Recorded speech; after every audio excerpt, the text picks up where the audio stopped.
بسم اللہ الرحمن الرحیم۔ السلام علیکم ناظرین، میں ولاگ کرنے سے پہلے سوچ رہا تھا کہ یہ بات میں کروں یا نہ کروں، کیونکہ یہ میری جو ذاتی باتیں ہوتی ہیں، میرے اپنے مسائل ہوتے ہیں، میں کبھی بھی شیئر نہیں کرتا ہوں، نہ میں ان کا کوئی سچ پریشر لیتا ہوں۔ میرے لیے بڑا ایک امبیرسنگ ہے کہ میں اپنی تکلیف جو ہے اس طرح لوگوں کے ساتھ شیئر کروں۔ مجھے اتنا پتہ ہے کہ انسان کے اوپر آزمائشیں بھی آتی رہتی ہیں اور ان سے مطلب گزر بھی جاتا ہے۔ میری ذرا دیکھ لیں کہ خود بدقسمتی کہ میں تو ایک عرصے سے ہمیشہ میں ایک عذرائے تفنن دوستوں سے کہتا رہتا ہوں ساروں کو کہ میں وہ شخص ہوں کہ جب میرے دوستوں پہ افتاد پڑے تو بھی میرے اوپر پڑتی ہے، اور میرے دشمنوں پہ افتاد پڑے تو بھی میرے اوپر پڑتی ہے، تو میرے لیے کوئی گلو خلاصی نہیں ہے۔ پھر وہ قرآن کی ایک آیت ہے جس کا میں ظاہر ہے کہ مجھے قرآن کی بے شمار آیتوں نے زندگی میں بہت زیادہ سہارا دے رکھا ہے، لیکن ایک آیت تو پوری زندگی میرا سہارا بنی رہی ہے، اور وہ ہے بھی یہ وہ آیت کا ایک حصہ ہے جو چھوٹا سا کہ پورا قرآن زمین پہ اترا ہے، لیکن وہ دو آیات سورہ بقرہ کی آخری آسمان پہ رسول اللہ صلی اللہ علیہ وسلم جب معراج پہ تشریف لے کے گئے تو اللہ تعالیٰ نے ان کو طرف سے تحفے کے طور پر دی گئی۔ تو پہلا آخری آیت کا جو پہلا حصہ ہے کہ لا یکلف اللہ نفسا الا وسعہا، نہیں دیتا اللہ تعالیٰ کسی کو تکلیف پریشانی، کسی کو بھی، کسی نفس کو جس کی وہ استطاعت نہ رکھتا ہو، جس کا وہ بوجھ نہ اٹھا سکتا ہو۔ پھر وہ اس کے فالو میں ساری بے شمار اتنی خوبصورت ہے کہ میں تو رات دن اس کی تلاوت کرتا ہوں ان دو آیات کی، اور سر دھنتا رہتا ہوں۔ میرا بیٹا جو ہے وہ ظاہر ہے کہ عمران خان صاحب کے ساتھ لگا ہوا تھا، فیسینیٹڈ تھا۔ میں نے بھی کبھی اس کو ڈسکریج نہیں کیا، کیونکہ ایک ان کا رشتہ ایسا تھا جس کو میں نہیں چاہتا تھا کہ میں اس کو بچوں کے اندر وہ غصہ، وہ نفرت، زہر بھرنے کی کوشش کروں، آگے وہ مانے نہ مانے جو میرے اندر ہے۔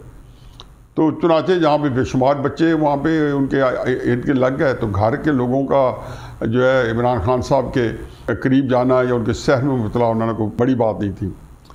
بہرحال میں اس کے باوجود اس کو سمجھاتا رہتا تھا، اس کو بے شمار دفعہ کو بتایا کہ ان کو بتایا تھا کہ عمران خان صاحب جو پچھلے 1 سال سے گیم کر رہے ہیں، اب پچھلے کئی سالوں سے، تو مجھے کبھی بھی نہیں اس میں دو رائے نہیں تھی کہ ان کا انجام ہی ہونا ہے۔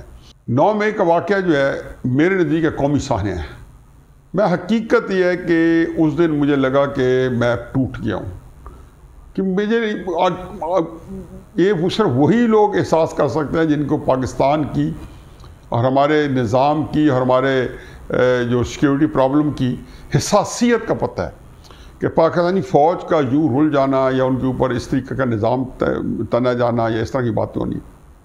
میں نے اپنے ولاگ میں کہا کہ جی یہ ڈبل جیپرٹی ہے، یہ دگنی اذیت ہے، دگنی ایک تکلیف ہے کہ ایک آپ 9 مئی کو واقع ہو جاتا ہے، اس کے بعد تحریک انصاف کی جانب سے یا عمران خان صاحب کی جانب سے یہ تاثر دیا جائے کہ یہ اس کے اندر کوئی ادارے ملوث ہیں، یعنی کہ آپ بجائے کسی کا قتل ہوا ہو اور آپ پولیس پہنچ جائے، انہیں کہے جی ہم نے گھر والوں کو بھی شامل تفتیش کرنا ہے، یہ وہ موقع نہیں ہوتا۔ اور بہرحال عمران خان صاحب کے پاس ہمت ہے، کرتے رہے۔ اس 9 مئی کو میں بڑا فکر مند تھا، میں لاہور میں نہیں تھا، میں اسلام آباد تھا، تو مجھے خطرہ تھا کہ یہ جب مجھے پتہ چلا، اپنے کاموں میں مصروف تھا، نکلنے لگا اسلام آباد سے، تو مجھے یہاں پتہ یہ چل گیا تھا کہ عمران خان صاحب کو اسلام آباد میں گرفتار کر لیا گیا۔ خیر نہیں میں اس کو کٹ شاٹ کرتا ہوں۔ شام کو جب مجھے پتہ چلا جی کہ وہ چلی طریقے سے والوں نے جلوس نکالے ہوئے، تو میں نے پوچھا کہ کہیں یہ کنٹونمنٹ سے تو نہیں گیا؟ انہوں نے کہا جی وہ تو رخ ہی سارے کنٹونمنٹس کے ہیں۔ میں یہ کیوں کہتا ہوں کہ مجھے ہمیشہ سے پتہ تھا کہ عمران خان صاحب نے جو تقاریر کی، جو زہر گھولا افواج پاکستان کے خلاف، اس کی وجوہات کیا تھی کیا نہیں تھی ہمیں پتہ ہے، اور جو قصوروار تھے وہ ہر ایک کو پتہ ہے کہ وہ کون مجرم تھے جو یہ کام عمران خان صاحب کا مل کے افواج پاکستان سے کرتے رہے۔ لیکن تو ان کے لوگوں نے جب بھی نکلیں گے تو کنٹونمنٹ کی طرف جائیں گے۔ پھر مجھے آ رہا ہے کہ اپنے بیٹے حسان خان کی فکر ہوئی، میں نے کہا یہ کہاں ہے؟ انہوں نے کہا جی وہ کچھ دیر بعد ایک کلپ آیا، وہ کلپ میں سرسی میں نے دیکھا تو مجھے لگا کہ جیسے یہ وہاں کے کوئی پتلون لہرا رہا ہے۔ وہ خاص طریقے سے وائرل ہوا تھا کلپ، اور مجھے پتہ چل گیا تھا کہ جو بھی وائرل کر رہا ہے دوستی میں نہیں دشمنی میں، تو وہ ان کو مجھے چونکہ میرا اپنا تجربہ ہے اور میں یہ ساری باتیں سمجھتا ہوں، میں نے کہا ہو اس کا تو نظام جو ہے اور ہی چل پڑا ہے۔ خیر میں نے کوئی زیادہ بات نہیں کی۔ پہلے میں یہ بتا دوں کہ حقیقت یہ ہے کہ میرے تن بدن میں آگ لگ گئی، میں جتنا بھی ہوا کلپ میں اس کی پرزور مذمت کرتا رہا ہوں. میرے اسے جب ملاقات ہوئی اس کے 2-3 دن بعد تو میں نے اس کو جس کو آپ تصور نہیں کر سکتے، پہلے بھی اس کی اس طرح کی باتوں پہ میں اس کو بہت سخت وہ کوشش کرتا تھا کہ ان دنوں مجھ سے بھاگا رہے یا مجھے میرے سامنے نہ آئے. بارہ میں نے اسے جا لیا تو میں نے اس کی شدید الفاظ مذمت کی، کیونکہ اس بیک گراؤنڈ میں پھر یہ تو میں نے کہا تمہیں جرأت کیسی ہوئی؟ تو مجھ سے کہا جی آپ نے کلپ دیکھا ہے؟ مجھے تو پتہ ہی نہیں ہے کہ پتلون کہاں سے پیچھے سے کسی نے ڈنڈے سے اوپر کیا ہے. میں تقریر کر رہا تھا تو اس کے بعد میں نے اس پتلون کی اشارہ کیا ہے، لیکن جو اسے ریمارکس دیے میری زبان پہ آ ہی نہیں سکتے، میں اس کو دہرا ہی نہیں سکتا ہوں. میں دوبارہ کہتا ہوں کہ جو بھی ہے میں اس کی مذمت کی تھی، مذمت کروں گا اور اس کی پوری زندگی مذمت کرتا رہوں گا. میری اس سے خواہش یہ ہوگی کہ اس میں وہ بغیر کسی اس کا کنڈیشن معافی مانگے، بلکہ جو کور کمانڈر گھر کی طرف گئے اس کے اوپر معافی مانگے. یہ ایک ایسی چیز ہے کہ جو اس کا اخلاقی طور پر اس کے اوپر عائد ہے اگر اس زندگی کے اندر کچھ بننا ہے. کل رانا ثناءاللہ صاحب شاہ زیب خان زادہ صاحب کے پروگرام میں بتا رہے تھے، ان کی مہربانی ہے کہ انہوں نے میرے بیٹے کا نام نہیں لیا، وغیرہ شروع میں تو نام بھی لیا جاتا تھا اور مجھے برداشت کرنا تھا کہ اگر سیاست کے اندر کسی کو اگر کوئی ملتی ہے ایڈوانٹیج تو کیوں نہ لیں. ہر بندہ لیتے ہیں. عمران خان صاحب نے جو سٹینڈرڈ سیٹ کیے ہیں تو وہ ظاہر ہے ہر کوئی اس کو فالو کرے گا یا اس کا مقابلہ اسی کوائن میں کرے گا.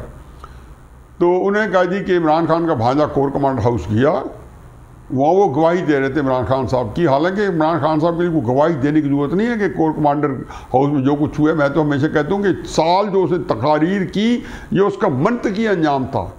عمران خان صاحب آخر میں کوئی پلاننگ نہیں بھی کرتے تو بری جمل نہیں ہے، بلکہ وہی اصل ذمہ دار ہے سارے معاملات کے. اس سے پہلے بھی کئی لوگ جا چکے ہیں کور کمانڈر ہاؤس پشاور کی طرف اور even corps commander house Lahore کی طرف، تحریک انصاف کے کچھ لوگ. میں تو اس میں دو رائے نہیں سمجھتا ہوں کہ عمران خان صاحب بڑے ایکیوز ہیں، کو ایکیوز نہیں، بڑے ایکیوز ہیں، مین ایکیوز ہیں سارے اس معاملے میں. اور یہ جو اصل جو مجرم اگر ہے، یہ جو جرم ہوا ہے تو عمران خان صاحب کے سولی ذمہ دار ہیں. لیکن بہرحال مجھے تکلیف ہوئی کہ رانا صاحب نے جب یہ بات کہی تو ان کو شاید اس بات کا علم نہیں ہے کہ واقعہ جتنا بھی ہوا میں نے بتا دیا ہے کہ وہ کنٹینر پہ کھڑے ہو کے کور کمانڈر ہاؤس سے بہت فاصلے پہ تقریر کر رہا تھا اور جو کہ اسے نہیں کرنی چاہیے تھی. ایک تھا کہ اس وقت تو لوگ یہ سمجھتے تھے کہ کوئی بہت بڑی سیاسی مہم جوئی ہو رہی ہے اور وہاں پہ کسی نے پیچھے سے پتلون لہرائی. اب لہرانے والا بندہ کون ہے، کہاں سے آیا تحریک انصاف کو کون سا کارکن ہے، وہ آئیڈینٹیفائڈ ہے، وہ سامنے موجود ہے، اس کا کیا سلوک ہوتا ہے. اس کے جب گیا تو ظاہر ہے ایک ہوتا ہے اس کو زیادہ میچورٹی کا ثبوت دینا چاہیے تھا. میں تو اس کو کہتا ہوں اس کے قریب بھی نہیں جانا چاہیے تھا، ادھر جانا بھی نہیں چاہیے تھا. اور یہ بات میں نے اس سے پہلے وارن کی تھی کہ یہ نو گو ایریا تھا. اس سے پہلے بھی کوئی 7-8-9 مہینے پہلے انہوں نے ایک بات کی تھی، وہ طبیعت میں میری بڑی گراں گزری تھی اور میں نے اس وقت بھی اس پہ بڑی سرزنش کرنے کی کوشش کی. بڑا وہ جو ہے اب 34-35 سال عمر ہے اس کی اور کس حد تک کوئی بندہ اپنا اس طرح کنٹرول میں ہوتا ہے. کاش وہ زیادہ اس میں میرے کنٹرول میں ہوتا. لیکن جو اصل بات ہے جس وجہ سے میں نے یہ سارا ویلاگ شروع کیا، مجھے تکلیف ہوئی کہ رانا ثناءاللہ صاحب کو کیا ضرورت پڑی ہے کہ ایک سیاسی مقدمہ پیچنے کے لیے ان کو ایک ایسی غلط بیانی کریں جس کا جواز نہیں ہے. یہی کافی تھا کہ اس نے پتلون کی طرف اشارہ کر کے کہا کہ جی اس کی ویسٹ 50 انچز ہے.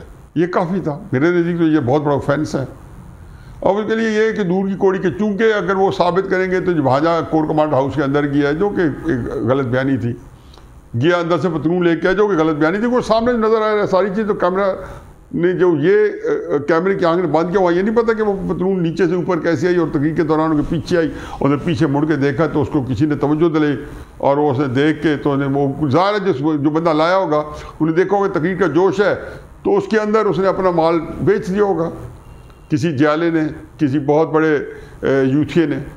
تو اس میں پھر شاہ زیب خان زادہ صاحب نے کہا کہ ہاں وہ یہ سارا کام جو خان صاحب کے بھانجے نے کیا ہے. اس لیے میں اس کا شکر ادا کرتا ہوں کہ دونوں صاحب نے نام نہیں لیا. نام بھی لے سکتے تھے، نام بڑے ویمنٹلی لیتے ہیں تو ہو سکتا ہے لحاظ کر کے ہوں. لیکن واقعہ یہ نہیں ہے. واقعہ یہ ہے کہ وہ تقریر کر رہا تھا اور نہ وہ پتلون اس نے ہوائسٹ کی تھی، لہرائی تھی، نہ اس کا وہ ذمہ دار تھا اور اس کے جو کمنٹس سے وہ قابل مذمت ہے.